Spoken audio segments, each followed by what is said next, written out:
So I have the great honor and pleasure of being with the Mayer family. And when I stumbled upon your office shortly after moving to the Indian Rocks Beach area of Florida, I didn't realize that I was stepping into a home of chiropractic royalty. So it's a great honor and pleasure to be with all of you today.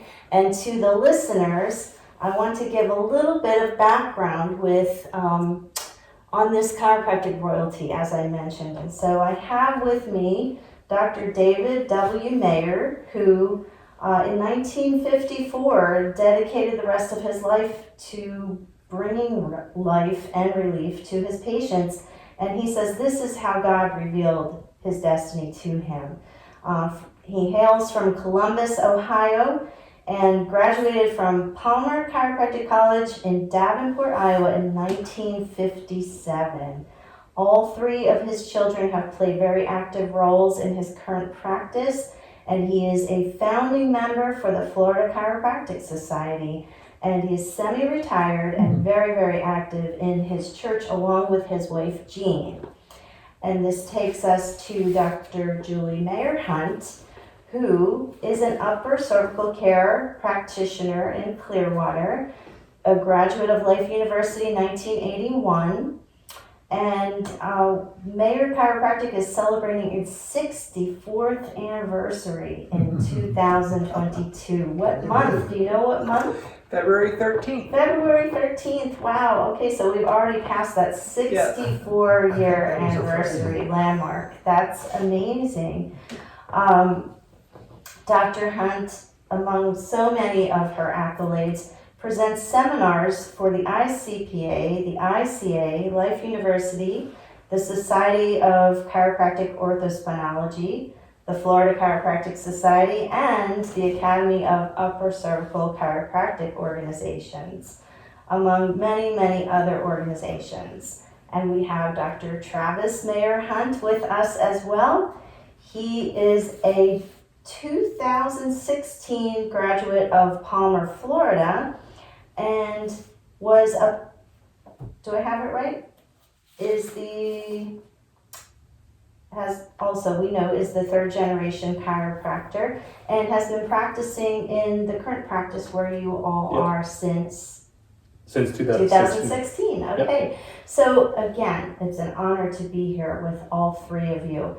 And you know that I love to ask certain repetitive questions during my podcast, and I sent them along. And my first question that I always like to ask my interviewees is, what are your priorities in life? And then following that, how do you make time for each of them? So you would like Dr. David to start. All right. Okay, all right. If you would please. Yeah. My main priority in life is living a long, productive life, maintaining optimum health, and sharing chiropractic with everybody, everywhere. I believe you do that. So when you're out in the community, how do you find that you are interacting even with strangers about chiropractic? Well, I have a life purpose. Mm-hmm. And it's easy to stay focused on that life purpose. So I don't get distracted easily. I just stay focused, and that's what my goal is. And so it made it easy. I love that. So you don't find yourself shying away if the conversation of chiropractic comes up out in the community? No. I look forward to it. Yes. In fact, I usually bring it up. I love that. I love that. So you could be at a restaurant, you might be talking chiropractic with your server. Might be on an elevator, any place. I love that. Yeah. There's a lot of conversation about this sort of thing in our company, TLC, and being bold and not being afraid to talk with people about chiropractic and not saying, no, it's quitting time. I'm done talking about chiropractic. No, never done. In fact, I walked into an office the other day. I only knew one of the people in the office, but there were 5 other people in the office sitting around, and we chit-chatted for maybe 30 seconds, and then we found out that this one guy had just hurt his back. Oh. So before you know it, I gave him one of my cards, and he'll be coming in the office Excellent. to be taken care of because he's hurting. I love that. So it was just an opportune time, and God provides all these opportunities. And I love that you just brought up God, because I know that you are an extremely faith-filled person, and surely God is one of your highest, if not your all-time highest priority. That's my priority. So how do you make enough time for God? What'd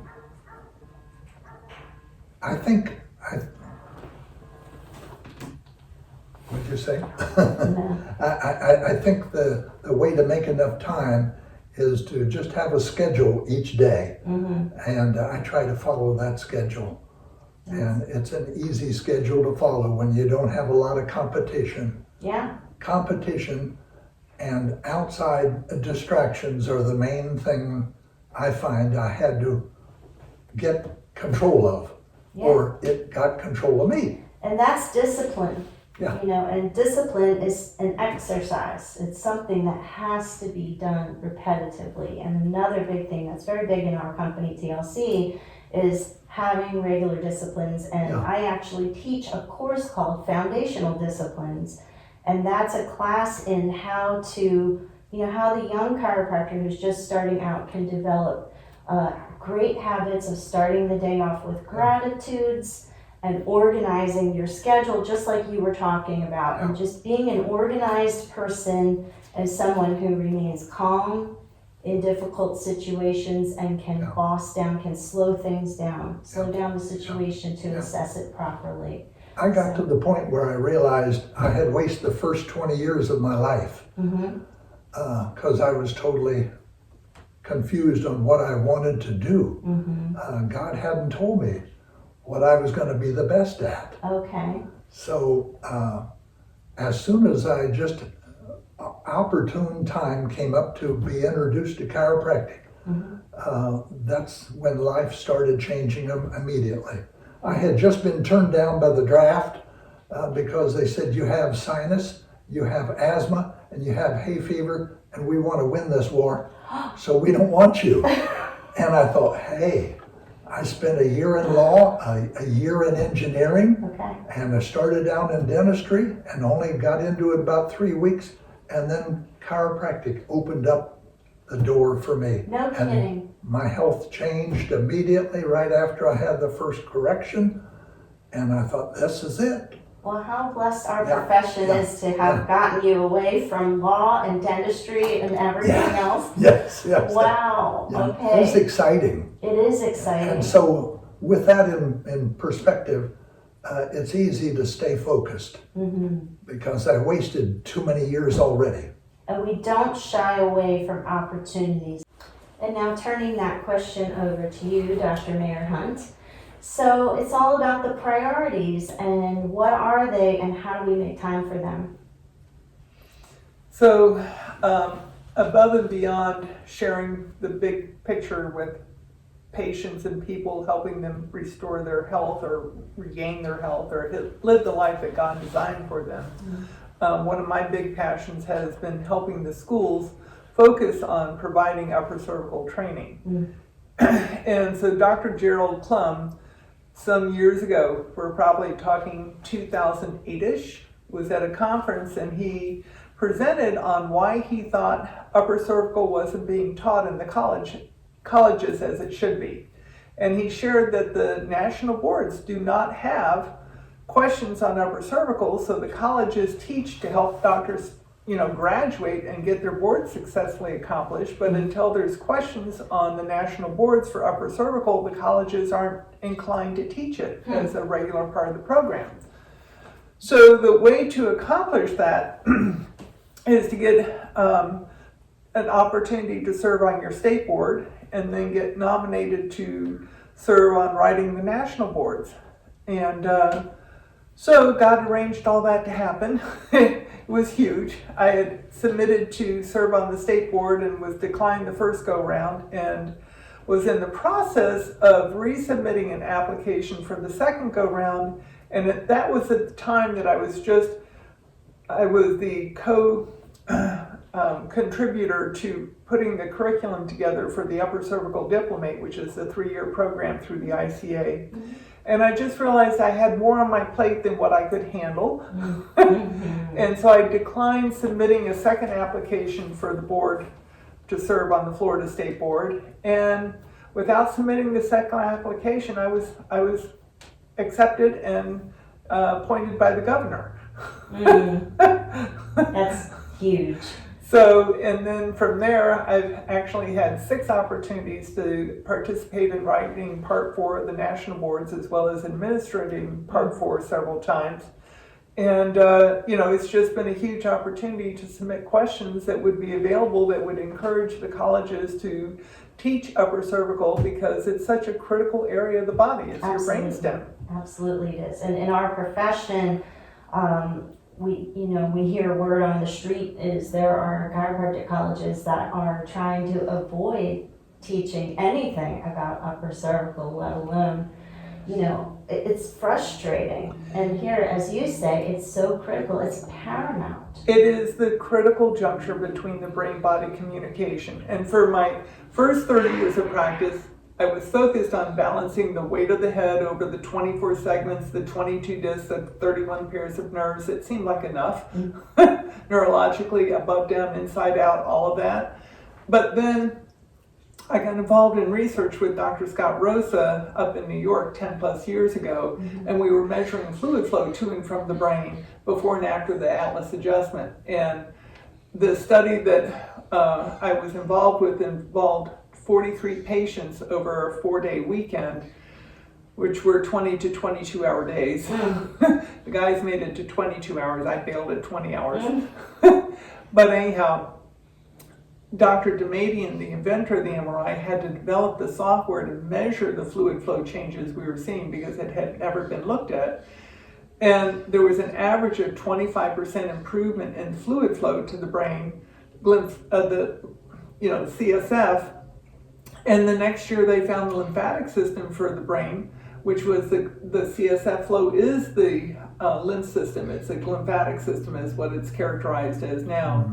And they're now looking at that fluid flow impairment as the root of all neurodegenerative diseases, from dementia to ALS. Wow. And as I think about our practice of 64 years, we've never had a wellness patient develop MS, Parkinson's, patients who have been wellness patients with us. We've had 2 develop dementia type involvements, and it's a mother-daughter, but we're talking a practice of 64 years. So you tell me, whose patient do you want to be? Exactly. Exactly. So really important data. And one of the times that I was presenting at a conference, I was showing the pre and post changes, MRI and so forth, and there were maybe 400 or 500 chiropractors in the room. And this really big guy up front raised his hand and he said, "What adjusting procedure are you using to, achieve these changes?" And I thought about it and I thought, I have to say something carefully, because if I use anything commonplace, I'm going to lose half the crowd's interest. And so I said, I'm using an image-guided adjusting procedure. The imaging guides me on how to correct and balance that. Absolutely. And he said, "Well, what is that? Just a bigger hammer?" And I said, "Well, it would depend on how you would treat your Rolex. This is your brainstem." Yeah. And I will tell you, I'd never thought of those words before. They came directly to me from somebody above me. Absolutely. That was innate direction. Yes. Absolutely it was. So it's safe to say that upper cervical is a high priority for you, because the question is about priorities and how we make time for them. And you certainly make time for them if you're willing to put in 20, 22, or 24-hour days straight. Totally. In a matter of research, and then tirelessly presenting at every available organization. For about 10 to 12 years, I was on the road an average of 35 weekends a year. Wow, 35 weekends a year. That's remarkable. That was after Dr. Travis had gone to college. Yeah, but only after Dr. Travis had gone to college, because certainly he was a priority and still is. Totally. Yeah. And so, Dr. Travis, would you like to share with us your life's priorities and how you make time for them? I would. And it's a really interesting thing to be able to sit here and look at 3 different people in 3 completely different points in their careers and in their lives. because as we get further along in career, you can be more career focused. And as you're starting out in career for me, my career is a huge focus. Upper cervical is a passion. I mean, I'm still teaching and instructing for orthosphinology. I'm putting in tons of hours every week at the office. But if I had to tell you my biggest priority, it's still my family. And having 2 young daughters, having a wife at home, I'm not going to put my career, my practice, my patients, any of that above them. They're who are my priority at this point. Absolutely. And just like you heard from my mom, she didn't start doing a lot of this stuff until I was off in college and I was off doing my own thing. And because she'll tell you very plainly, her priority before that wasn't as much of the office. She was more focused on making sure family came first. Right. And as family gets their own family, well, you have a little bit more free time. So I find it just me sitting here, I think I'm even learning something from this, and being able to see that. But for me, it absolutely is my patients, my practice, upper cervical chiropractic. It does take a number 2 priority to my family right now. As it should. I mean, with few exceptions, I've asked this question over and over again. Invariably, God comes first, right? Yeah. And family is next, whether it is our spouse, a spouse equivalent, our children, then comes practice. And still, practice is a very, very high priority for chiropractors. We lose sleep over it, most of us. Oh, yeah. Very few of us dedicate our entire lifetime to it the way you folks have, and it's impressive. And it takes me to my next question for all of you, which is, what keeps you fueled up about chiropractic? Because we all know in practice there are days we can get beaten down. Our favorite patient quits. Those of us that accept insurance changes the rules on a rather daily basis. Maybe one of our favorite CAs quits. It could just be a day where we get splashed mud on us and we sit on our sandwich and it's just, the cloud is moving over our head kind of day. But what keeps us, when all of the turkeys are getting us down, so to speak, what keeps us fueled up about chiropractic, and what keeps us fueled up about life while we're at it? Without question, results. Without question. As I think about my years in practice, I don't have a day that I didn't come home totally thrilled with how the day went. And certainly all of those things can happen. But at the end of the day, seeing people's health restored and vibrancy in place, and they're able to live the life that God destined for them to serve in this world, I mean, I cannot walk away from a morning that I'm not excited to go in. That's beautiful. That's a beautiful response. Do you have one, Dr. David? Yes, I naturally ask each of my children and my grandson as well. I said, how did your day go? Because I want to know. And right off the top, I have never had one of them say, oh, it's a disaster. It's terrible, But it's always a positive return. And so my challenge to everybody is, if you're not enjoying the best of health, and if you're bent over with pain all the time, what are you waiting for? Look into chiropractic and get started and on the road to health. That's beautiful. Yeah. And Dr. Travis, your words of wisdom about getting fueled up on a regular basis about chiropractic. It very similar to what my mom said. It comes down to the patients, and I mean, being able to see and interact with people all day long, it's just fantastic. Especially when the results are there to show what's happening. One of the things I find helps me immeasurably throughout my day, throughout my week, throughout everything. All of us go into a room, and one of the first things that we're going to ask a patient is, how are you? Or, how's this going? It's usually a nice cordial greeting. How are you? And immediately they're going to ask you back the same question. That's normal human behavior. Say, I'm good. How are you, doc? And I've come up with, and my patients will now laugh at me about it, but I tell every single patient the same thing. I tell them I'm wonderful or I'm fantastic. And it's a bit of a different response than, I'm fine, I'm good. Those don't carry a lot of weight. But when I go through my day and I get to tell myself, every single patient, I get to tell them I'm wonderful, I'm fantastic.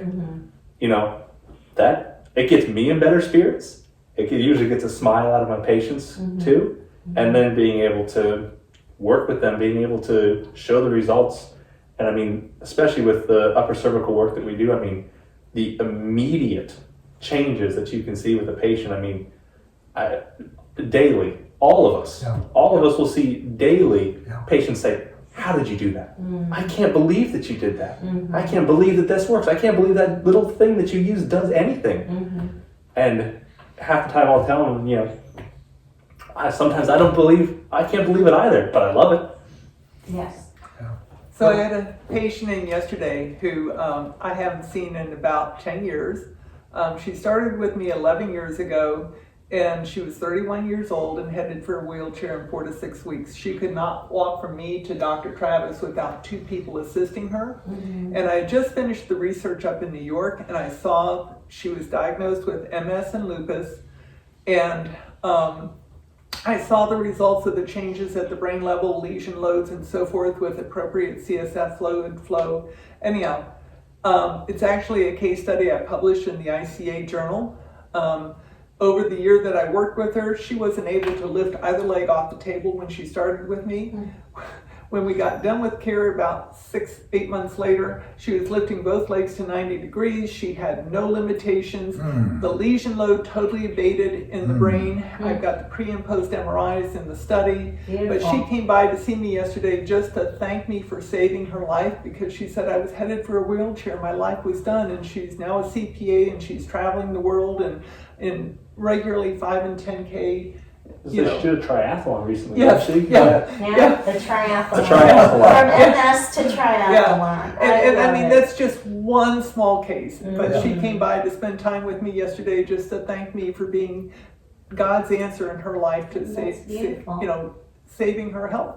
So what I'm getting from all of you is that, you know, you can just simply rely on the results in your office to lift you on a day that might not be the best day of your life, but you can just turn and look through your patient records and see how far your patients have come. And clearly the apple has not fallen far from the tree. You know, this attitude of positivity in starting your day and making sure that you are pumped up and ready and you are in doctor mode, because our patients really require us to be 100% for them, regardless for what's going on in our personal lives.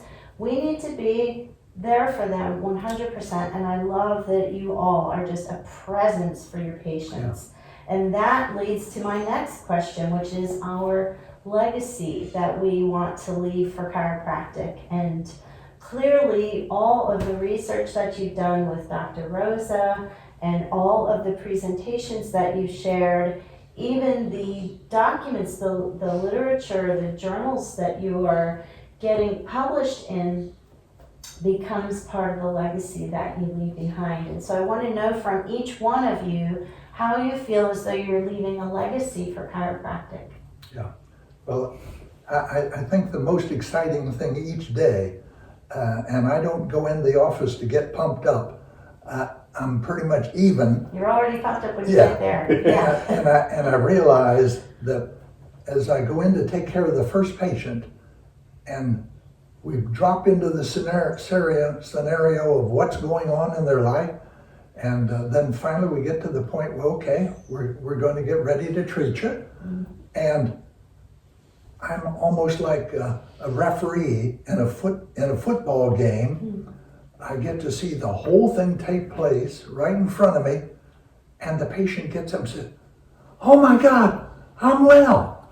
It might be not that drastic every time, but every one of them, we make tests every time we make a correction for a patient to turn on that power of life in their body, and they say, "Oh, it's different already." Every test that we do verifies it.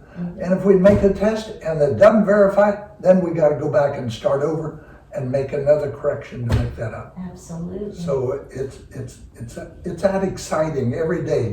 I'm watching God work I Exactly. don't do anything, really. I'm just a spectator. And thank you for bringing that up too, because, Dr. Travis, you mentioned how your patients want to give you credit for the healing. And Yeah. my husband used to remind me every day in practice, make sure you give credit back to innate intelligence. You don't take the credit for the healing. Yep. You take the credit for just alignment. Yeah. That's it. And then you allow innate to do the healing. It is Yeah. always innate that does the healing. And he said, never take the credit, Yeah. because someday you're going to have to take the blame. And then also, I say that my number one goal, we've already touched this, but let's go back to the very first goal, and that's to have a personal relationship with Jesus Christ. If I don't have that, things go downhill. And so that's always been number one for me. Absolutely. We call that our vertical relationship Yep. versus Yes. our horizontal relationships, right? And so, what I say to patients when they feel this huge release and they feel things, open up and, life is flowing and they, they're not in the pain they were when prior to the alignment. And I said, God is who's healing you. I'm just playing in his sandbox. Yeah. I get the opportunity to play in that sandbox to help you be aligned the way he designed you. Mm-hmm. And one of my biggest things was when the practice turned 50 years old, I was very committed to putting together data on immune function in upper cervical care, because I had 50 years of records of patients who came in with XYZ, but their bronchitis, their asthma, their sinus problems, their cystic hygromas. I mean, I had volumes of records that showed dramatic changes. And then I realized very humbly that it could not just be about one office. But I had started the Diplomate program, administering the upper cervical Diplomate program through the ICA, and it's a tremendous program. But I picked the top 6 doctors' offices out of the first graduating class, and I picked all different types of upper cervical: AO, NUCA, Blair, knee chest, orthospinology. I picked one of each, and then I funded a immune study back 2016. Yeah. And put together the study, got it written up. It has been finished and sitting in the publisher's Q House, the Journal of Chiropractic Medicine, since mid-2020. It is now supposed to be released, but I wanted people to know where their immune function came from. Yes. It's an inside-out job. I mean, I was raised this way. Dad was one of those that we were never vaccinated. Right. Of course, Travis was never vaccinated. Yeah. Right. But, he never missed a day of school. He never was on an antibiotic growing up. I think he thought aspirin was to help flowers pop their blooms. I really did. That's what asprin was used for in our house. You put it in with the flowers look nicer. I believe that's what aspirin was for. But, I wanted, people need to know where their immune strength comes from. Absolutely. And so this study is waiting. It is now approved to be published. Please look at the Journal of Chiropractic Medicine. It's going to be an online publication, but we need to understand where the root of our immune system comes from. Period. Thank you for doing that, and thank you for mentioning that study during this interview, because one of the most frustrating things for me as a practitioner and as an instructor at a chiropractic college has been, this squashing of all of us as chiropractors and limiting us from saying that chiropractic does not boost immunity. I mean, since I was age 13, that's all I've been preaching, pardon the expression, but I'm preaching to everyone I could talk to about chiropractic is that, you just line up these vertebrae the way they are intended and the way they are in utero. Yeah. And if we can just keep them lined up this way throughout our lives, then the brain fully communicates to the body fully communicates to the brain, and then the immune system is strengthened, it's stronger, it's working ideally the way it's designed to work. And then comes this study that's not adequate enough, and we're supposedly no longer allowed to say that chiropractic increases immunity when we see it in practice Every day. every day. Every day. Chiropractic office across the nation and around the world sees people's immune function going up, all day, every day in practice, and yet we haven't had a research study that is adequate enough to convey that message? Well, this is a pilot study, and our plan is at the June conference for the Upper Cervical Care Conference through the ICA. June, it's in Atlanta. It's the 10th, 11th of June, that second weekend. And we're going to be working towards creating a much larger study, but this was the pilot study. And let me just share one of the cases. I know every chiropractor has stories about the COVID time, but just one of the cases, I got a call from a patient and her husband, who's been a longtime patient. He's a fitness trainer. He's, early 50s and, He's mid 50s now. mid 50s now. You wouldn't believe it if you saw him. Yeah, He's, as in shape as anybody could be. anybody could be. But she called me and she was close to tears. He had had COVID for 14 days and was still burning with a fever, and she was scared. And I said, put an extension cord out on the driveway. She goes, you don't want to do the back porch? I said, no. I went out in the driveway and came over and set up my portable adjusting table, and here comes this Adonis of a fitness guy, barely able to walk. I mean, he was doing half steps to get to the table. He got on the table. He could not lift either leg. I got him adjusted, checked him again, right leg, boom, came right up 90 degrees. His wife is now crying at the door, garage door. But I could not get his left leg to work, but his right kidney area was so inflamed. I had never in my life felt something as inflamed. And I said, Joe, there's something wrong with your right kidney. You need to go to the ER. And his wife is saying, I've been trying to get him to go. And I'm like, well, God made me 6'2" for a reason. Back the car up, get in the car, Joe, go. He got to the hospital, and it was about 35 minutes after I had adjusted him. First time in 14 days, no fever. They found his right kidney was dehydrated rather significantly, gave him a bag of fluids, sent him home, and he was back training in the gym within 4 days. 4 days. Wow. Totally, and that's just one of the cases. We have taken our tables outside in the parking lot, treated many patients who were COVID positive just to create a better environment, and across the board seen dramatic improvement. Dramatic. Yeah. Or on the tailgate of a truck. That's right. A lot of times we didn't have a table, so we would just use the tailgate of a truck. You know, we do what we have to do. I Yeah. mean, how many times have all of us sat in chiropractic college and learned all these stories of our predecessors that did jail time for chiropractic, and how many of our instructors shook a finger at us and said, how many of you would actually do jail time for your profession, right?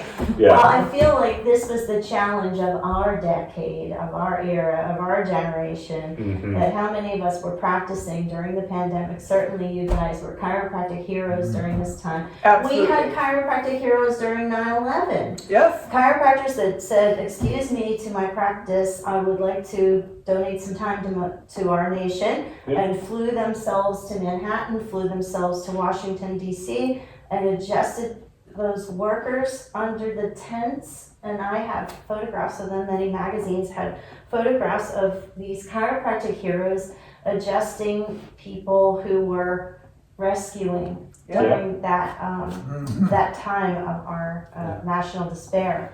And so I really do feel like this pandemic was that challenge of our decade. And with that, did you have something you wanted to add? I want to say, we continued to see patients throughout this time. We figured out how to make things work. People calling in from their cars, coming in through the back door, whatever, to get in a room, not be sitting in the reception room.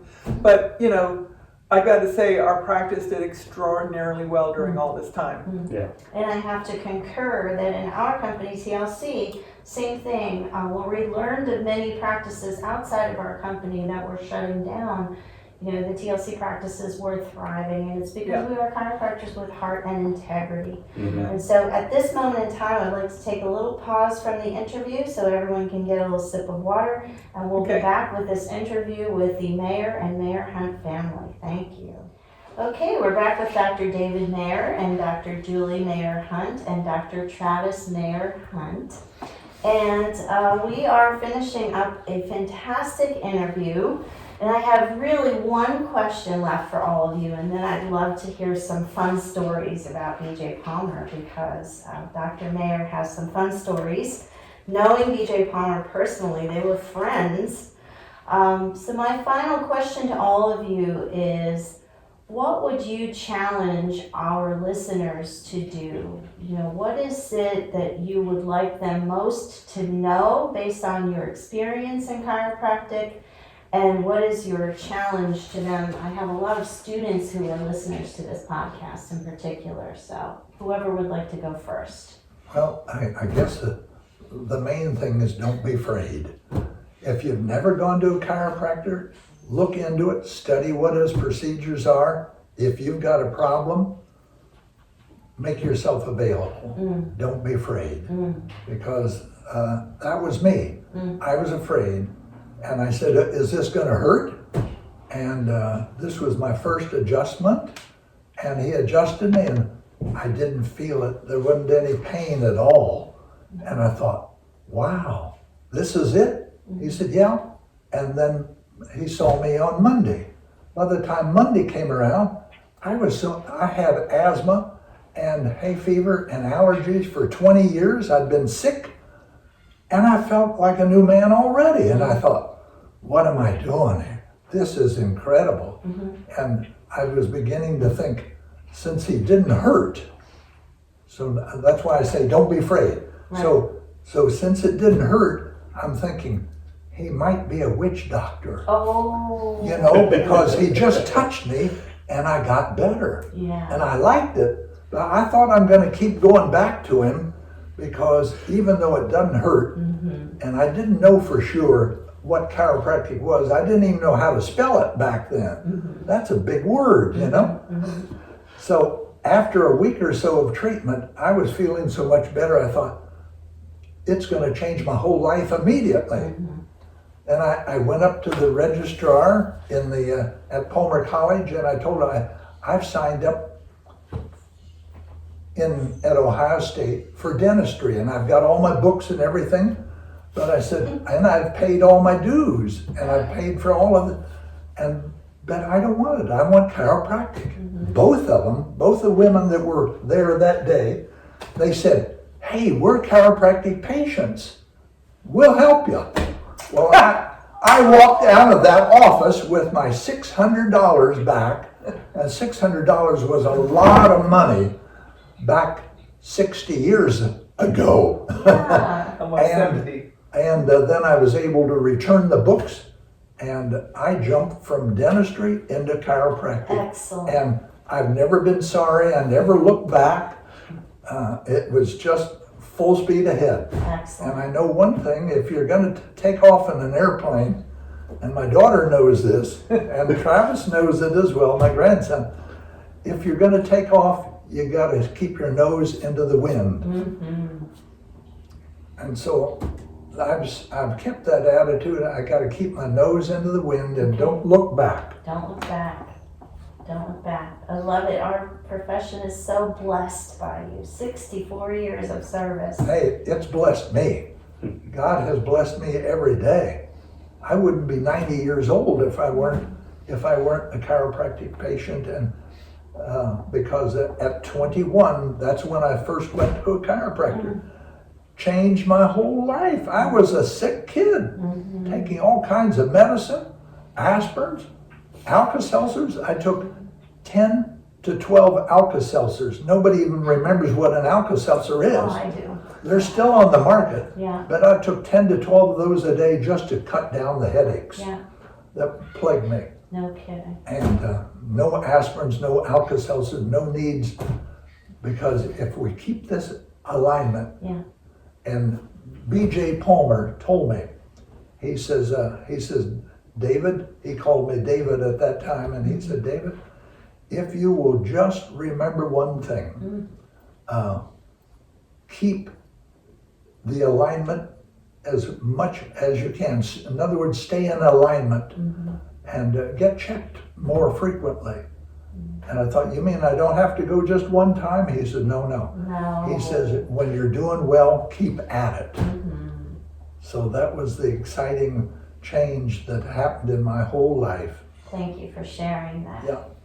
Thank I'd you. do it over again. I'm sure. I'm sure So you would I. Yeah. And then I got to tell you a real quick story. Yeah. This is as good as talking to BJ. But I talked to BJ one day, and he said, he says, you're going to have some children. And I had just been married maybe for a year or so. So I said, yes, I agree with you. He says, well, I want you to know one thing.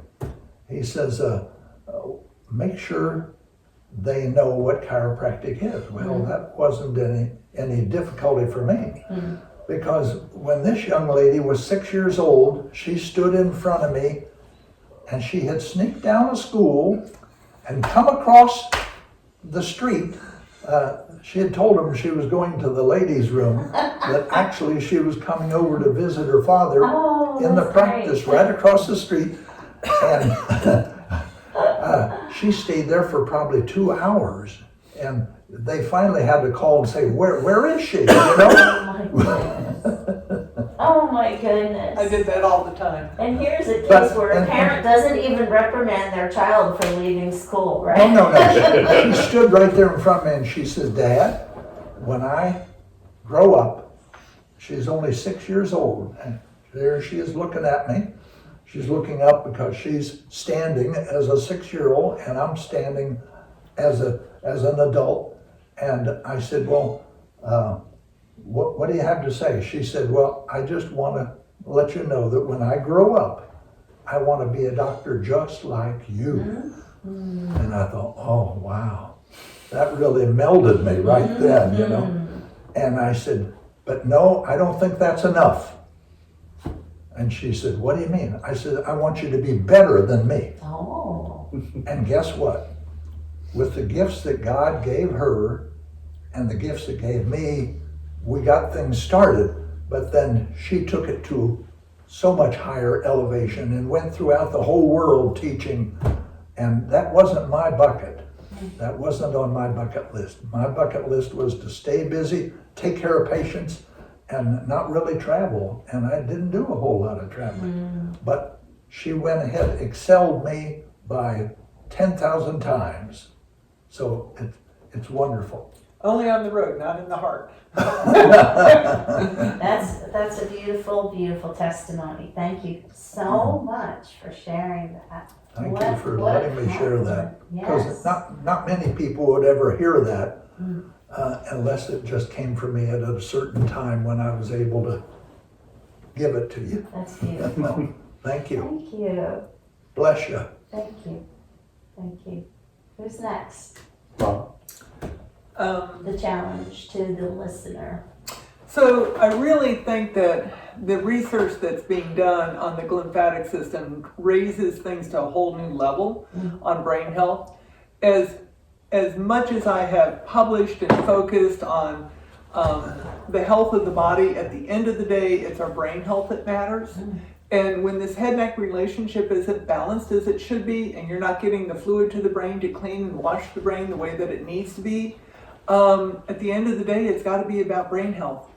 And, there's more to this. I have an autism case where he was never vaccinated. I was able to work with him for about 4 to 5 months, 10 visits over that time. Totally not autistic anymore. Wow. I mean, it's fluid flow. The first biomarker for autism is extraaxial CSF fluid. This is something I found through research. Dr. David Amaral is out at UC Mine Davis. I've had him present at a conference in 2019 before the COVID chaos hit.